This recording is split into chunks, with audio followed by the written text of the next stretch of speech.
Welcome back to Castlebridge.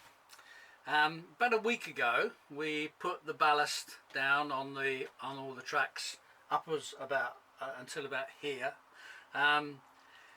It's took a bit of a time to actually dry out and set, possibly because the rainfall every single day was almost 24 hours, not quite.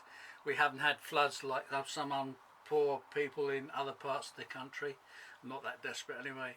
And so the next stage of our operation is to vacuum off all the spare bits and pieces, and then check, run something down the line, make sure there's nothing in the way, sort of fingers over the centres just to clear it, any little bits, lumps that were actually stuck to the sleeper themselves.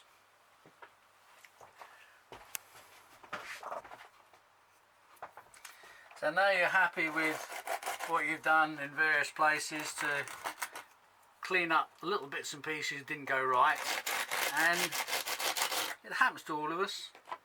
The other thing you can do in the centre, then something like this, anything will do, to be honest with you, is just what's got to go in the centre, and all you're doing is just making sure that the tops are quite clear of obstructions and little bits that are left.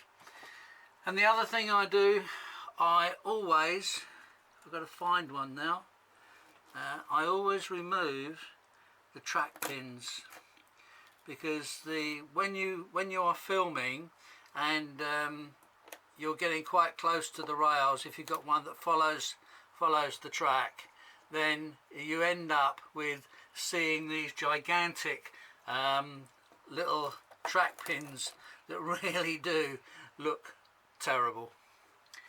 I'm going to hoover up everything now and finish it all off, and then I'll come back to you after a cup of tea. The nice thing about putting a film onto YouTube is you get nice comments sometimes. Well, I get all my comments are nice actually, and thankfully, because of Brian Dunning, he explained to me what I didn't do when I was forming this plan or cutout for the station platform. Quite rightly, I did the pencil mark in the centre of the carriage, as I did this one, but of course when we get here it changes. So what I should have done here, I should have put a line at the front of the carriage. And what that does, that just gives you a little bit of an arc going the other way, so that your carriage is not going to foul that part of your platform edge, and I'm extremely close to it at the moment. As you can see, I've now decided to do a little bit more of the ballasting. I didn't like the grass in the middle, so I've done that, did a bit more of the point work. First of all, sprayed it with water with a little touch of washing up liquid in it. Then I've got my mix.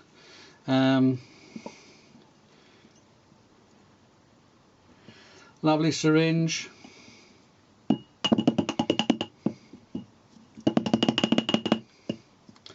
And now basically we'll just start coming down here.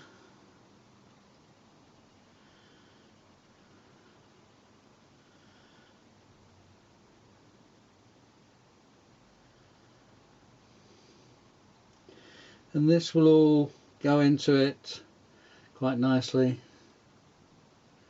You'll be surprised how far it actually spreads out.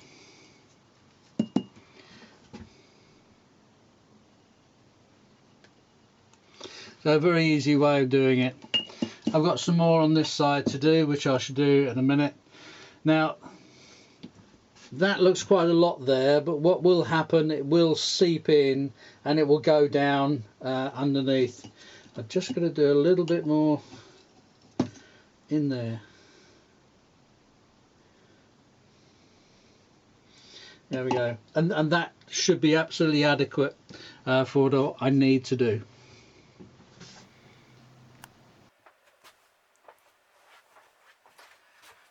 This is the area that we put the new ballast down, and up here as well. It's all set nice and hard, all been hoovered out, so that is done now. I've done a small mock-up of the station platform, and I'll just bring it over so you can see roughly what it looks like. It's only polystyrene and grey card, sellotape, blue tape, so it's just there to give an idea, nothing else. So by the time you get a station building on there as well, starts to look okay. There'll be lighting going down there and up there. This is the car park. There'll be a stepped exit there going down onto the car park. This will be the line, which is the domestic line, the urban line if you want to call it. And then we're sort of virtually, when I've done that, be smashing then. This weekend is sort of coronavirus weekend. They've stopped the pubs, they've closed the restaurants, gyms, and many other things. We've got two friends, one's 76, one's 86. The 76-year-old, she has a laptop, but she hasn't used it for some time. The 86-year-old hasn't got a laptop or any connection at all, doesn't like soap operas, not much on telly, watches too much news. They're going to be really stuck for the next 4 months. We, as hobbyists, model railway people, we are so lucky to have an interest. And not only have we got an interest, we've also got YouTube and the internet. We can source information. We can see what other people are doing. We can watch other people's videos of running sessions. We can pick up ideas. We can come out to our railway and we can clean a track. It doesn't matter what you do, you got something to do. We are so lucky. So hobbyists, keep safe, do what the government say, and we'll all come out of this in sort of 4 months time, whenever it is, in a better place, we all hope. Great Britain forever.